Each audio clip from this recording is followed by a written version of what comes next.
Vuestras mujeres callen en la congregación, porque no les es permitido hablar, sino que estén sujetas, como también la ley lo dice. Tomemos asiento, hermanos.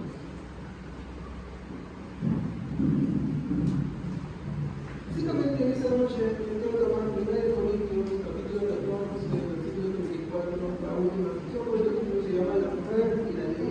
¿Okay? Entonces, antes de poder continuar, es necesario hacer una recapitulación sobre los puntos tratados para poder tener una clara y justa interpretación sobre el papel de la mujer en la congregación. ¿Ok? Entonces, vamos a tener que recordar algunas cosas que ya hemos tratado. Muchas gracias.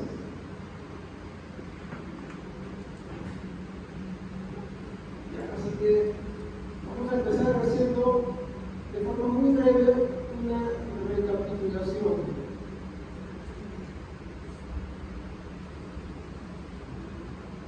En esta recapitulación, mi hermano, en primer lugar, el tema de la semana pasada que tratamos se centró en la sujeción.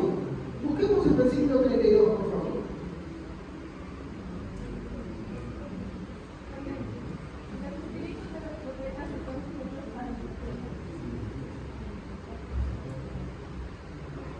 Chiquito, pero es parte de todo un compendio de versículos, ¿no?, que nos están queriendo dar una enseñanza, ¿no? ¿Y qué vimos, no? Bueno, en pocas palabras, que todos estamos llamados a sujetarnos, ¿ok? Y que esta es una obediencia reflexiva, ¿se acuerdan?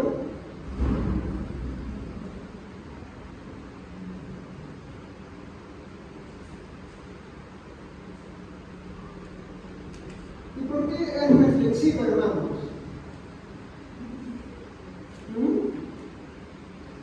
Primero que estamos llamados a obedecer en todo, mi hermano, ¿ok? En todo lo que no atente contra Dios, ¿ok? Entonces, ¿podemos decir que Dios es el límite para toda sujeción? Sí. Estamos llamados a sujetarnos, unos a los otros, ¿ok? Estamos llamados a estar sujetos entre hermanos, ¿no?, a los pastores, a los esposos, a los padres, ¿no? ¿Estamos llamados a sujetarnos? Sí. ¿Estamos llamados a sujetarnos a autoridades? Sí. Pero el límite para esa sujeción va a ser Dios, ¿ok? Porque quien ordenó esa obediencia no es una obediencia que se ordenó a sí misma. La obediencia no se ordena a sí misma. Quien la da es Dios. Por ende, el que también impone sus límites es Dios. ¿Ok? Entonces, por eso catalogamos esto como una obediencia reflexiva. De hecho, eso es lo que nos trata de decir en el griego, lo que vimos la semana pasada, ¿no? Cuando tenemos la palabra de sujetarse en el griego, quiere decir obediencia reflexiva. Una obediencia reflexiva es una obediencia que va a pasar sus razones de mano en todo aquello que no tiene contra Dios. Muy bien. Entonces, Dios es el límite para la sujeción. En segundo lugar, ya estoy yendo un poquito más atrás, estuvimos tratando el tema del desorden en la iglesia.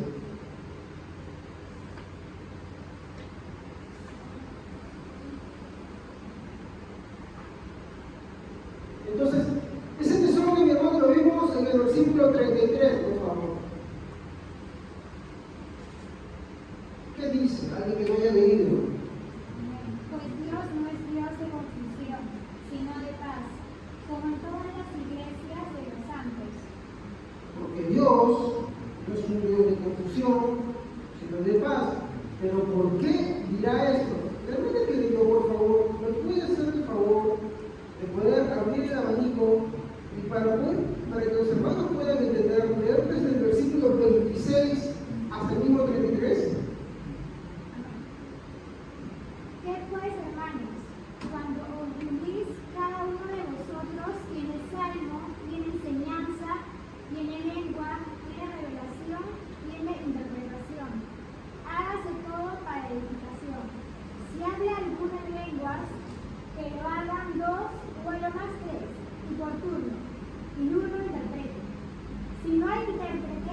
en la iglesia y hable para sí mismo y para Dios. Asimismo, los profetas hablen 2 o 3, y los demás disciernan. Y si algo me ha revelado a otro que esté sentado, calle el primero, porque podéis profetizar todos uno por uno, para que todos aprendan y todos sean exhortados. Y el espíritu de los profetas estén sometidos a los profetas, pues Dios no es Dios de confusión, sino de paz, como en todas las iglesias de los santos. Muy bien. Entonces, vamos a ver algo, hermanos, de que cuando nosotros vemos en contexto todo lo que estamos leyendo, vemos que el desorden, como ustedes hemos en la pizarra, será por uno del conocimiento de cómo es que los dones operan, cómo es que los dones trabajan dentro de la iglesia, cómo o cuál es su propósito. Vemos que hoy en día eso se destierra, ¿no? Iglesias que promueven, por ejemplo, el hablar en lengua, pero lo que están hablando no son las lenguas, porque las lenguas en la Biblia son idiomas. Un idioma tiene significado y tiene, ¿no?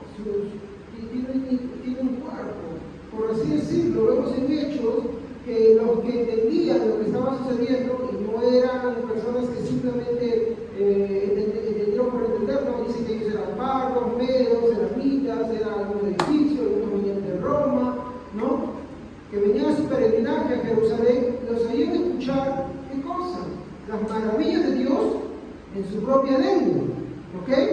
Entonces en Corinto no estaba sucediendo eso. En Corinto había muchos problemas sobre esto. Uno, propiciado por el desconocimiento, y otro por el egoísmo, el querer ser notorios, el querer destacar, el querer ser superiores a otros, ¿ok? Ahora, todo esto siempre, mi hermano, va a estar relacionado por lo general en el libro de Corintios con el don de lenguas o idioma o el don de profecía. Siempre, siempre va a estar relacionado. Entonces, cuando nosotros abrimos el abanico del versículo 33, no, porque Dios no es Dios de confusión, sino de paz.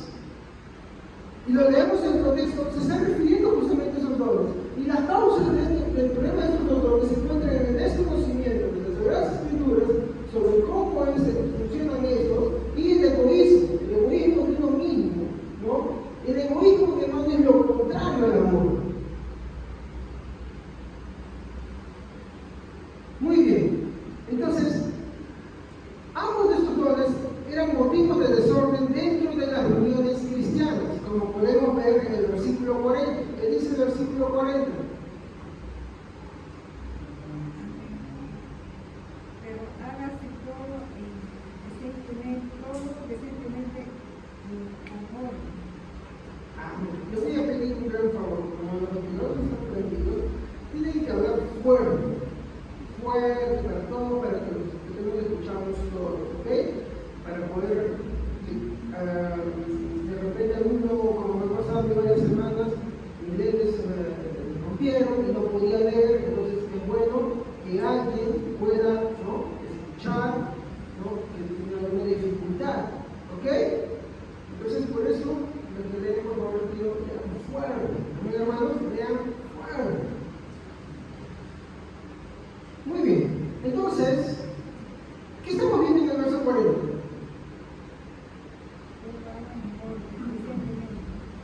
Decentemente y con orden. El desorden dentro de la iglesia es hacer un servicio indecoroso. ¿Ok? Muy bien.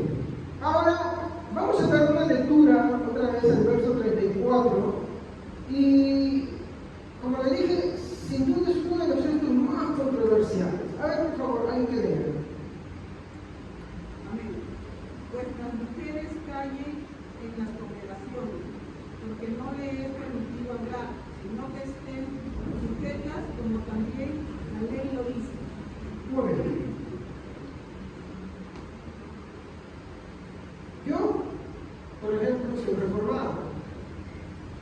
Pero la línea reformada que yo profeso tiene muchos matices, ¿ok? Hay algunos con los que yo no concuerdo que dicen que cuando una mujer debe callarse dentro de la congregación, no puede orar, no, algunos son líderes que no pueden predicar, no pueden percibir, mucho menos cuando son los hombres, ¿no? Yo discrepo con eso, por ciertas razones, ¿ok? Y eso no implica que yo deje de ser reformado, porque ser reformado no es eso. Eso que estoy tratando ahora es una doctrina que ni siquiera está en el primer orden para discutir, ¿ok? No está en el segundo orden siquiera, es una doctrina que está en tercer orden, ¿ok? Y está en tercer orden porque si yo creo o no creo en esto, yo no lo voy a condenar, ¿ok? No así, como por ejemplo, el dudar de la deidad de Jesucristo, ¿ok? Por ejemplo, si yo pienso que Jesucristo es un hombre modelo solamente a seguir, o alguien que fue, como dicen muchas corrientes, adoptado al adopcionismo, era un ser humano que fue iluminado, por más que yo crea en ese tipo de Jesucristo, yo no seré salvo, voy a ser sincero. ¿Entienden? Porque estoy creyendo en un Jesucristo que no es. Pongo esto en un ejemplo. Digamos que tú estás casado y a ti te dicen, ¿sabes qué? No, el esposo no es fundamental, sino es mundano. Él es tu esposo. Y tú dices, no, y tú es otro. ¿Por qué? Porque habla diferente, tiene su forma de ser, su condición, su cuerpo. Y es así. Sin embargo, tú te das cuenta ahí que no coinciden los rasgos. Entonces, ahí se hablamos de una doctrina de primer orden. En este caso, no es una doctrina de primer orden. Simplemente tú puedes creer o no creer eso, y no por eso lo creemos. ¿Ok? ¿Estamos? No es una doctrina para predicar. ¿Estamos? Ni siquiera es no es nada de eso, porque, hermanos, como le digo, si quisiera ver matices sobre esto, el debate sobre eso es bravo. Es bravo. Entonces, quiero mostrarles ahora, ¿no? ¿Por qué este verso es motivo de tanta controversia que da mucho que hablar, ¿no? Y hay posiciones, tanto de un lado como de otro lado, del mundo cristiano sobre esa postura, ¿no? Calle la mujer en la congregación. ¿Ok? Entonces, aquí es donde yo voy a entrar recién a mi punto principal, ¿no? Y no va a ser mucho, solamente ese punto, ¿ok? El segundo punto es: ¿qué dice la ley?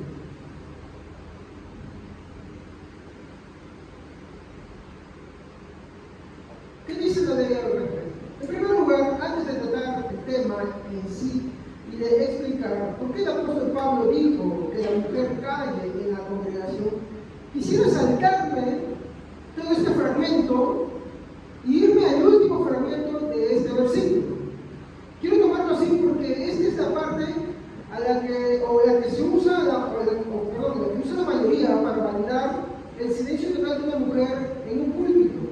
Y dice de esta manera, ¿no? Lo primero sí porque es la expresión que más se usa, ¿no? Calle la mujer en la congregación. ¿Han escuchado ese término?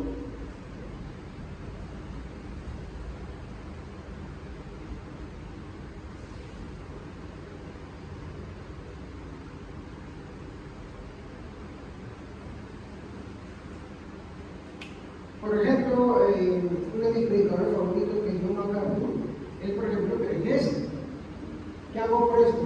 ¿Voto sus libros? ¿Voto sus vidas? No, porque no tiene nada que ver. ¿Por qué? Porque como cristiano maduro, yo sé que este no es un tema primordial. ¿Ok? No es un tema primordial. No es un tema por el cual yo tenga que dañar.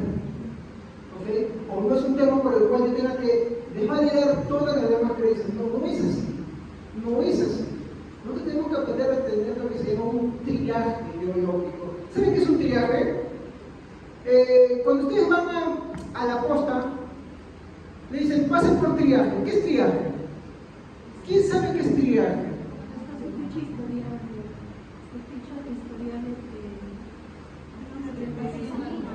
Te examinan, te sacan una ficha, te pesan y dicen, y en el triaje, ¿qué hacen con la persona? Te evalúan y dicen, esta persona está grave, ¡pam! Vaya para allá. No, esta persona puede esperar. ¿Me comprenden? Entonces uno tiene que aprender a tener un triaje entre lo que es fundamental y lo que no es fundamental. ¿Ok? Porque sí, pero pastor, esa persona no cree en eso. Porque cree en eso, no, porque agarrar el punto, no, porque no es fundamental ese punto. Ni porque cree en ese punto, pero que estoy poniendo ahora, que hay que desvalidar lo demás, porque no es una doctrina ni de primero ni de segundo orden, ¿ok? ¿Estamos? Muy bien. Entonces, la expresión que dicen es por lo general, calle la mujer en la congregación y sujétese.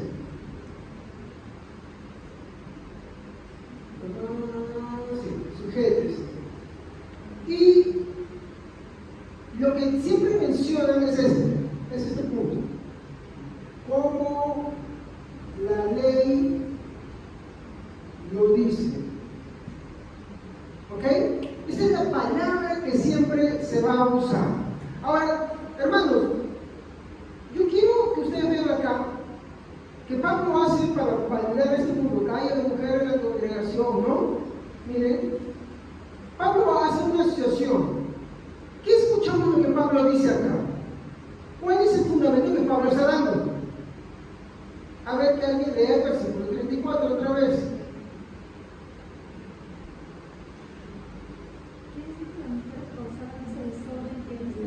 Léanlo primero, léanlo. Amén. Las mujeres deben guardar silencio durante las reuniones de la iglesia. No es apropiado que hablen, deben ser sumidas tal como dice la Biblia. Ya, muy bien. ¿Cuál o a qué está apelando Pablo para decir que se calle y se sujete? ¿A qué cosa? A la ley. El punto que Pablo está validando, ¿cuál es? La ley. Cuando hablamos de la ley, ¿a qué nos referimos en la Biblia?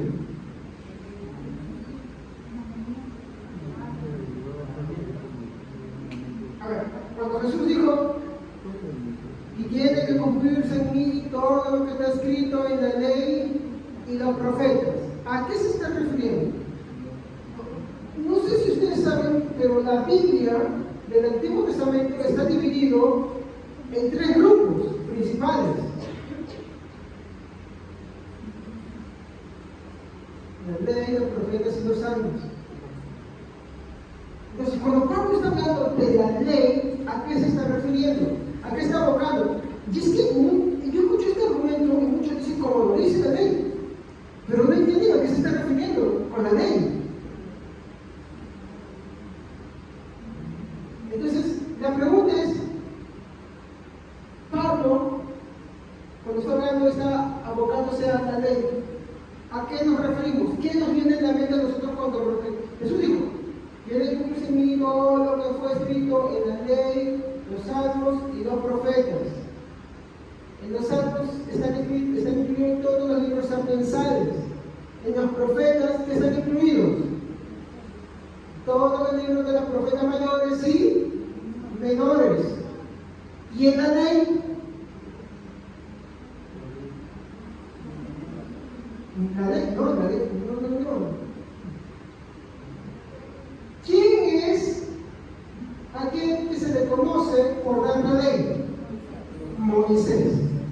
¿Qué escribió Moisés?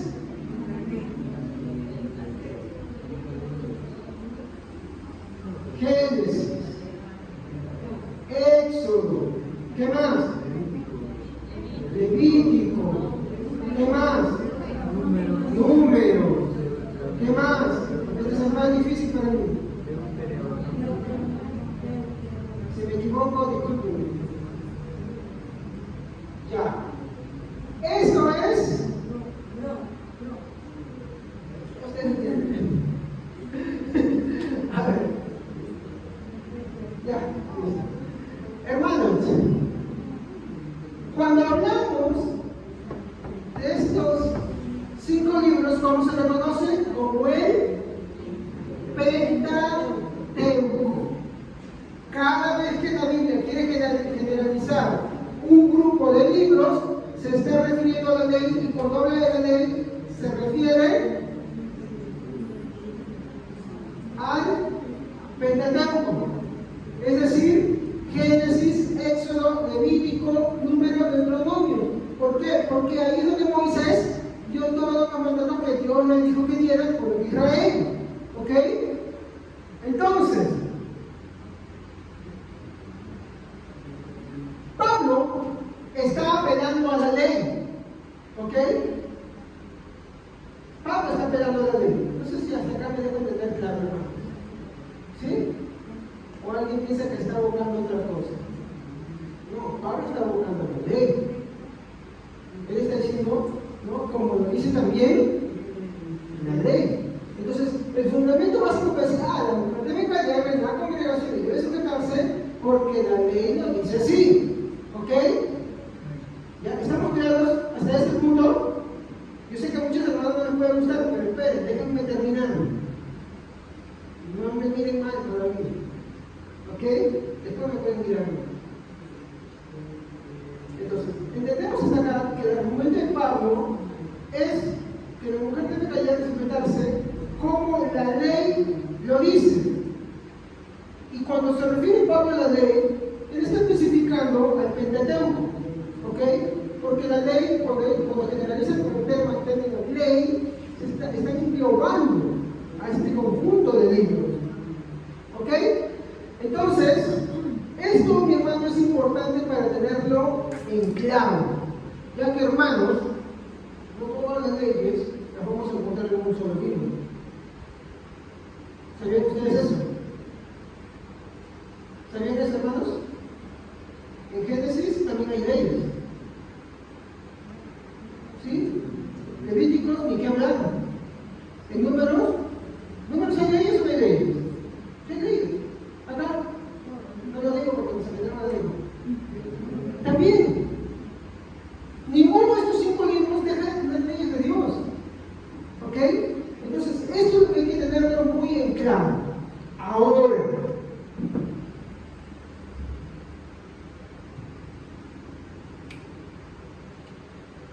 quiero hacerles una pregunta.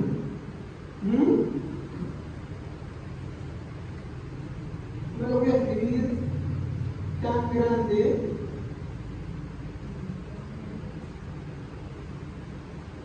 Hermanos, ¿en dónde la ley enseña el silencio de la mujer?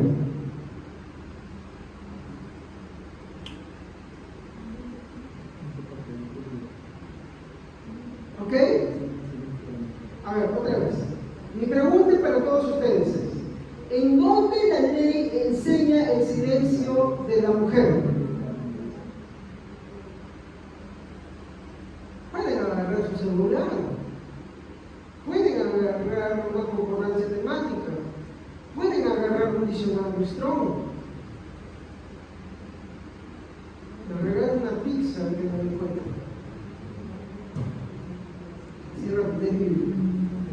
Quiero preguntarles, ¿en dónde? Porque esto es importante, Pablo está hablando de ley. Y lo que estoy diciendo no es mentira, es verdad.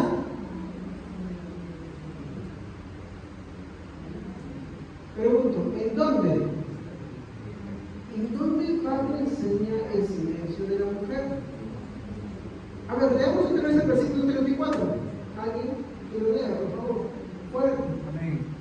Las mujeres deben guardar silencio durante las reuniones, porque no les está permitido hablar, deben estar sumisas como dice la ley. Muy bien. ¿Dónde dice la ley eso?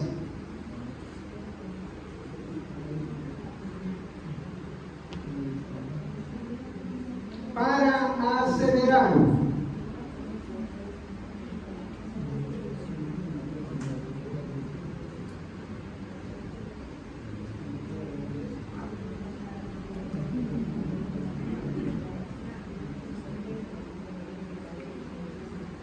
Hermanos,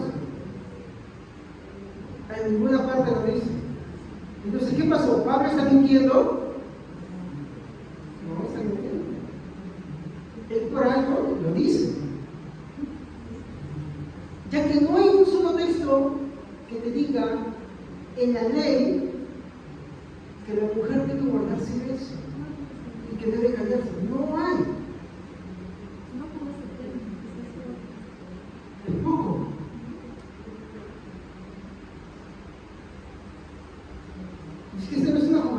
diciendo que se casan. No les quiero tomar la pena de ninguno. Pero es que la verdad, no hay. A ver. Quiero, antes de explicar esa parte, enfatizar algo. Hermanos, la ley nunca prohibía ninguno de esas dos acciones. A ver, la ley no prohibía que la mujer alabase a Dios en presencia de hombres. ¿Estamos? La ley no prohibía que la mujer alabase a Dios en la presencia de hombres. Vamos a ver un caso. Éxodo, capítulo 15.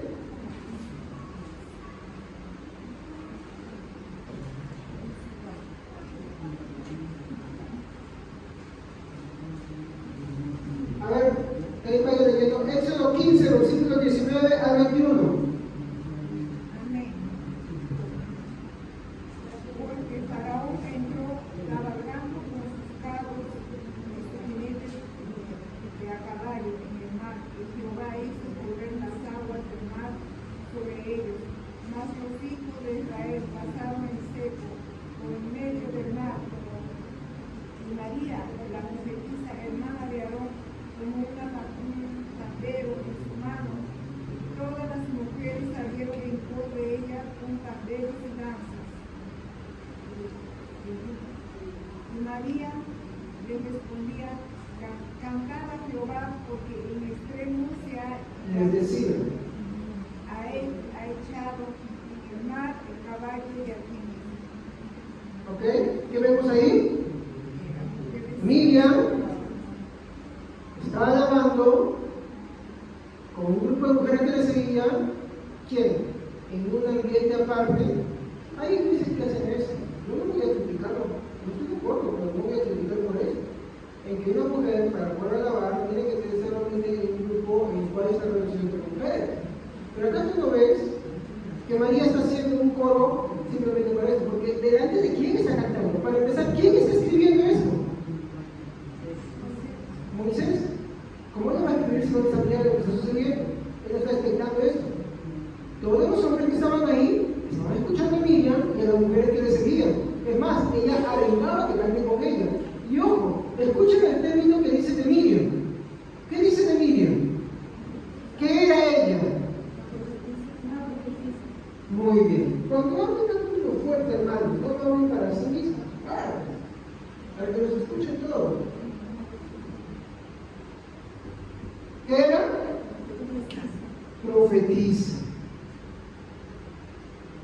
¿Qué estaba hablando? Bueno, estaba profetizando cantando. Es cierto, mi hermano. ¿Puede profetizar cantando? Sí, cuando canta bíblicamente.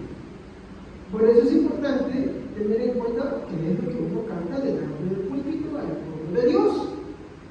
¿Ok? Eso es bueno. Hay que tener discernimiento para eso. No se canta cualquier cosa. Pero mi tema hoy no es de alabanza. Mi tema es mostrarles que yo soy una mujer alabando delante de los hombres. ¿Ok? Segundo punto. Vamos a ver otro más. La ley no prohibía que la mujer profetizase en presencia de hombres.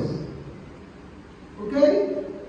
Jueces, capítulo 4, alguien que me haya ido a ver. Jueces, capítulo 4, versículo 4 al 6.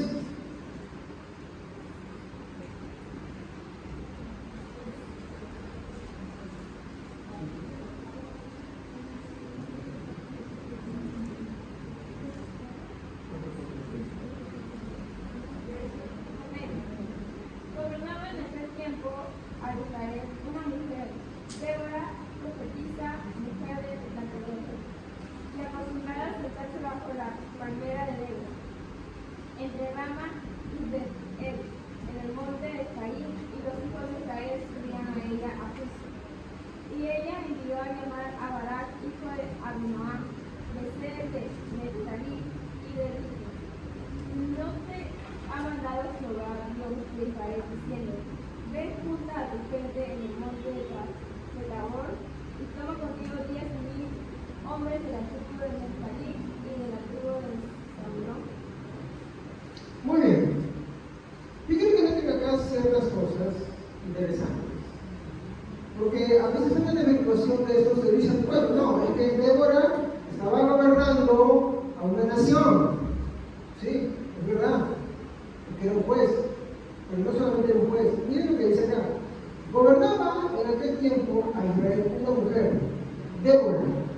¿De oficio qué? ¿Cuál era su oficio? La profecía, según Corintios 14, ¿para quién es? Para la iglesia.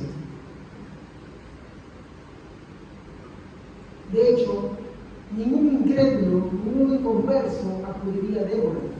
De hecho, en ese entorno, para acudir a Débora, la persona tendría que tener mucho temor de Dios y, ¿qué cosa? Humildad. Si me escuchaba esto, me dicen, pero el tema es que se está viendo acá que jueces están describiendo cuál era el oficio de ella. Había jueces que se encargaban de juzgar, pero acá se le da un atributo más a Débora, que es el de profetiza. ¿Qué hace una profetisa? Profetiza, da profecías, o sea, hablan de parte de Dios. Y muy bien, ¿qué es lo que dice acá? ¿Quiénes acudían a ella? Los hombres. Ellos acudían a ella. No te sacaban una cosa particular. Ella no buscaba protagonismo. Ella no buscaba autoridad. Era una mujer casada, sí. Pero no buscaba autoridad. La Biblia no dice nada más de su esposo. Pero sí dice que los demás la buscaban a ella. ¿Por qué? Porque reconocían en ella una mujer de Dios. ¿Ok?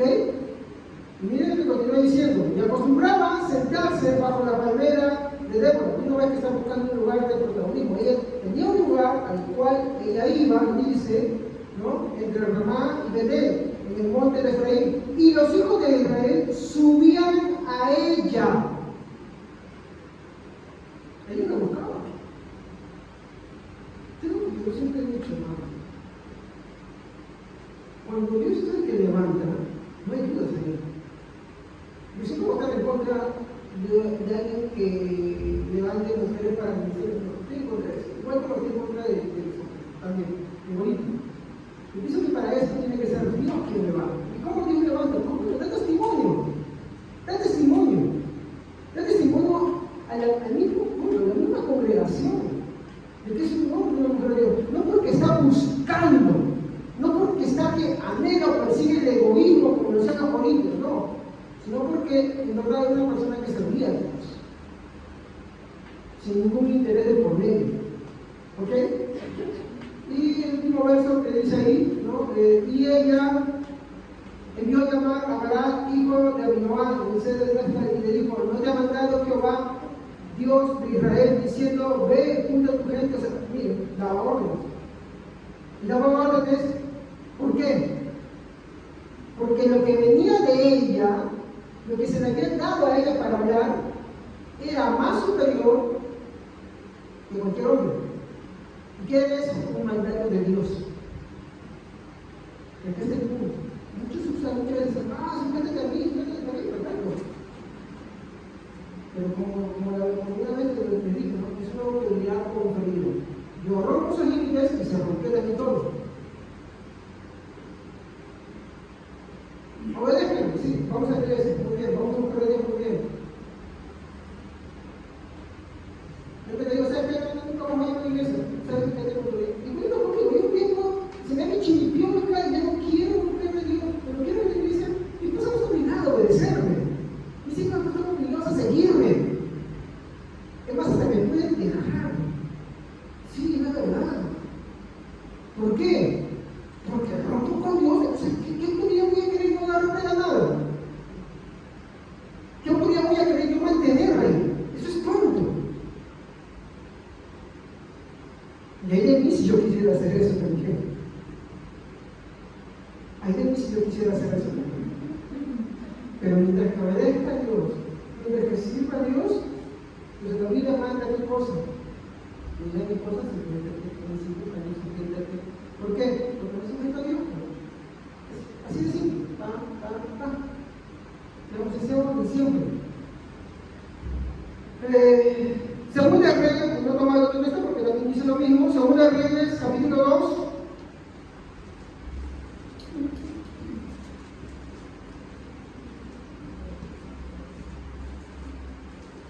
Segunda de Reyes, capítulo 22, versículo 14 al 17.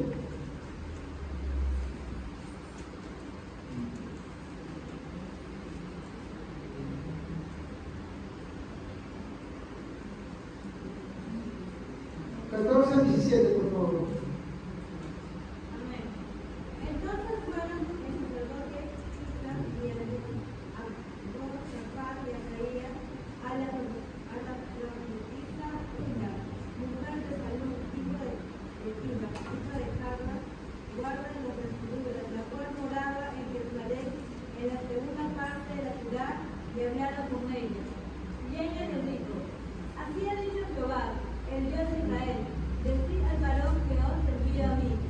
Así dijo Jehová: he aquí yo traigo sobre este lugar y sobre lo que en él mora todo el mal de que habla este libro que he leído el rey de Judá. Por cuanto me dejaron a mí y quemaron incienso a dioses ajenos, provocándome a ira con toda la obra de su mano. Mi ira se ha encendido contra este lugar y no se apagará. Muy bien. Quiero preguntarles algo acá. Hulda, ¿a quién le está hablando? Y esto también lo podemos encontrar en el libro de Crónicas. No solamente que el rey lo está escribiendo, en Crónicas también está, pero se debe preguntar otra vez en la misma lectura. Solo pueden buscarlo, lo van a encontrar ahí. No era cualquier hombre, hermano. Primeramente le estaba hablando a un rey, pero a alguien más le estaba hablando. A los sacerdotes, hermano. A los sacerdotes. Mi hermano, ¿quién le hablaba en ese tiempo a los sacerdotes? ¿Quién se atrevía, mi hermano, así nomás a hablar a los sacerdotes? Si no, solamente los profetas. Cuando los sacerdotes se corrompían, los profetas hablaban. Y en ese momento, a la que se tomó fue a Hulda y habló a hombres. Si ustedes se dan cuenta, vean la exhortación y la llamada de atención que Hulda hace. Ella a sí mismo toma la autoridad por sí misma, agarra, dice, como ahora han dicho de las empoderadas, mujeres empoderadas, eso es tontería, eso es el del mismo diablo. Así como también por los hombres que creen en un autoritarismo, porque la Biblia nos llama a la obediencia, pero no una obediencia porque es una obediencia reflexiva. También es una nación del diablo, es una nación de Dios. Usted vea, sobre la base de qué toma ella una autoridad para hablar, sobre la base de qué. ¿Qué es lo que les comunica? Miren, tanto Débora, tanto Miriam, tanto Hulda, no son las únicas, hay más, sobre la base de qué toman ellas para hablar. ¿Qué? ¿Qué? Sobre la base de la autoridad máxima que está por encima de cualquier hombre. ¿Saben cuál es esa?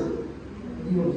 Porque ella no habla cualquier cosa. Ella está diciendo, no me da mi lugar. No. Ella dice, así ha dicho el Señor. Ustedes son idólatras. Ustedes han quemado incienso a otros dioses. Dios va a hacer esto, va a hacer aquello, va a hacer lo otro. ¿Se dan cuenta? Toda autoridad termina de los hombres cuando pasan los límites y los linderos de Dios. Y uno de esos límites es abandonarlo, dejar a Dios, querer practicar la fe a mi modo, a mi estilo, a mi manera de pensar. No es así. Y ahí, como bien dice Pablo, no existen hombres, no existen mujeres, no existen judíos, ni griegos, nada de eso. ¿Se dan cuenta? Y ahí se cae el hecho de que la Biblia es machista, como dicen muchos por ahí. No, hermano, la Biblia no es ni machista ni feminista, es bíblica simplemente, es ordenada. Y ojo, Débora y Hulda, ¿cuál es la llamada de atención que hacen? Sobre la llamada de atención de qué es? De poner orden.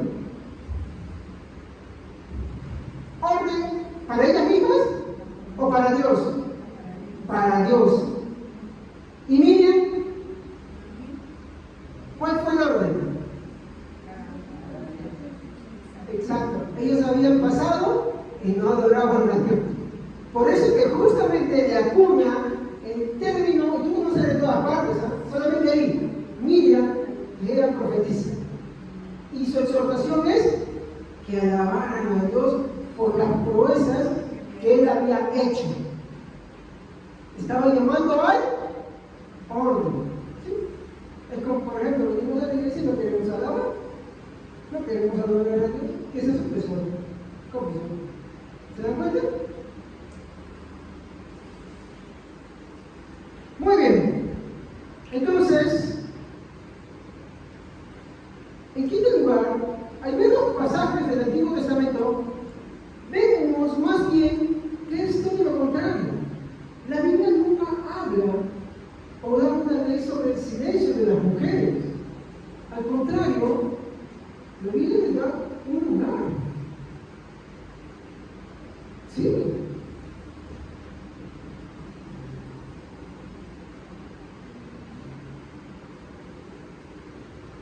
Entonces surge la pregunta, ¿no? ¿Por qué Pablo apela a la ley? Si es que no hay un mandato bíblico que hable sobre el silencio de las mujeres, ¿ok? Entonces, ¿por qué Pablo habla de la ley? Y es que está muy bien pasa, el problema está porque solamente nos fijamos en esta palabrita.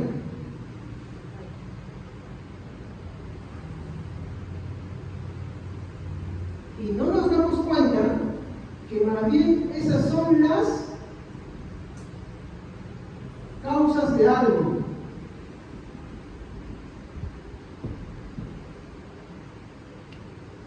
Cuando solamente nos fijamos en estas dos palabras, no podremos encontrar por qué Pablo, o la razón por qué Pablo se refiere a la ley.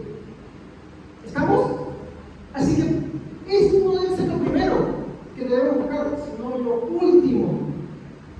Por eso yo, antes de poder explicar este versículo, que no lo voy a hacer bien porque ya me gana el tiempo, hermanos, para otro servicio, quise irme hasta el final, porque ese es el problema. Nos fijamos en estos dos puntos, cállese y sujétese, qué bonito es, yo tengo muchos hombres que les gusta eso, yo soy hombre.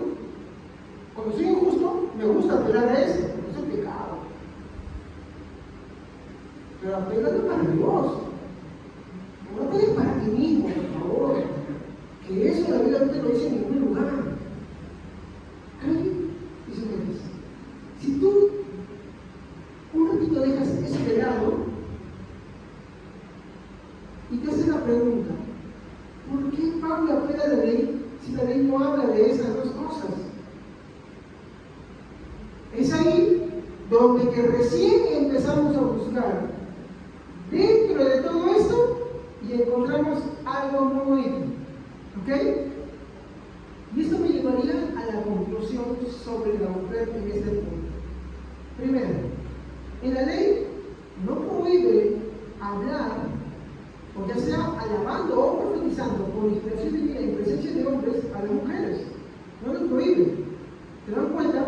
Miriam, por inspiración de Dios, no se le prohíbe. A Débora tampoco. De hecho, Débora fue contigo toda su vida. A Hulda era un oficio, porque claramente se le declara así. No es la única. Podemos hablar, por ejemplo, de la esposa de Isaías, que sí era profetisa. Búsquenlo, si quieren. Pero no encontrar ahí muy fácil. Solamente un versículo y lo van a encontrar. Entonces, cuando nosotros, mi hermano, quitamos esto, entonces con seguridad podemos ver a lo que Pablo se está refiriendo con la ley. Y es ahí donde que vemos cuál era el problema de Corintios.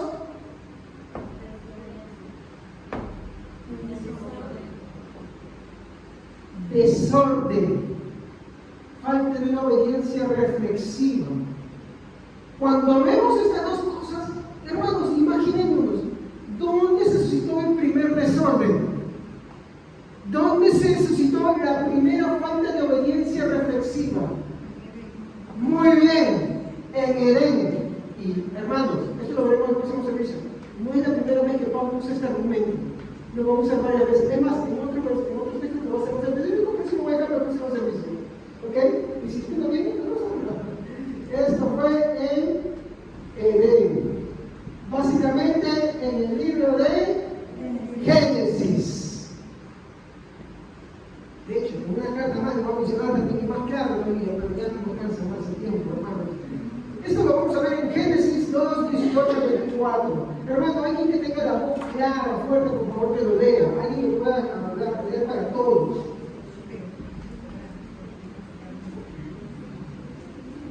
Génesis 2, 18 a 24.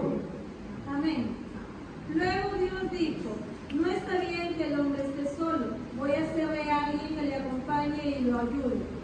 Entonces hizo Dios todos los animales domésticos y salvajes y todas las aves que vuelan por el cielo, y se los llevó al hombre para que le pusiera nombre, y eso así lo hizo. Sin embargo, para el hombre no se encontró compañía ni ayuda. Por eso Dios hizo que el hombre se quedara profundamente dormido, y así mientras éste dormía, Dios le sacó una de sus costillas, y luego le cerró el costado. De esa costilla Dios hizo una mujer. Cuando se la llevó al hombre, éste dijo, esta vez tengo a alguien que es carne de mi carne y hueso de mis huesos. La llamaré hembra, porque Dios la sacó del hombre. Esto explica por qué el hombre deja a su padre y a su madre y se une a una mujer para formar un solo cuerpo. Muy bien. A esto es lo que Pablo se está refiriendo. Cuando vengamos en el próximo servicio tocaremos este tema. Por el momento lo que yo les puedo decir es que en este caso la mujer, cuando Pablo se refiere a ella, ¿cómo la creó?